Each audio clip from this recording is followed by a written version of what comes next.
আসসালামু আলাইকুম, আশা করি সবাই ভালো আছেন। আপনাদেরকে একটা মেসেজ দিতে চাই, যারা প্রাইভেট গাড়ি চালানো শিখে ঢাকা শহরে চাকরি কিংবা রাইড শেয়ার অথবা রেন্টিকার চালাতে চাই, তাদের জন্য কিছু মেসেজ দিতে আসছি। তো এক নম্বরটা হচ্ছে, যারা প্রাইভেট চাকরি করতে চায় তাদের তো গাড়ি চালানো শিখবেই, লাইসেন্সের তো করা লাগবেই, এক নম্বর লাইসেন্স। তারপরে আরেকটাও বেশি কিছু লাগবে আর কি, সেটা হচ্ছে ধৈর্য। ধৈর্যের পরীক্ষাটাও দিয়ে আসেন, ঠিক আছে? প্রাইভেট চাকরি করতে গেলে আগে লাগবে ধৈর্য।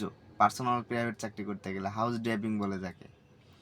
আর যারা উবার পাঠাও চালাবে তাদের জন্য তো এমন কিছু লাগবে না, ধৈর্য লাগবে, এটা তো ধৈর্য পরীক্ষা দিবেই। আর লাগবে ভদ্রতা লাগবে, ঠিক আছে? ভদ্র হইতে পারলে এ লাইন চলবে, আর কিছু লাগবে না। আর যারা রেন্টিকার চালাইবেন, রেন্টিকার চালাতে গেলে চিটার বাটপাড়ির পরীক্ষাটা দিয়ে আইছেন ভাই। চিটার বাটপারি না করতে পারলে রেন্টিকার চলবে না, ঠিক আছে? সবাই যাইবো গা মাইরে দেবে।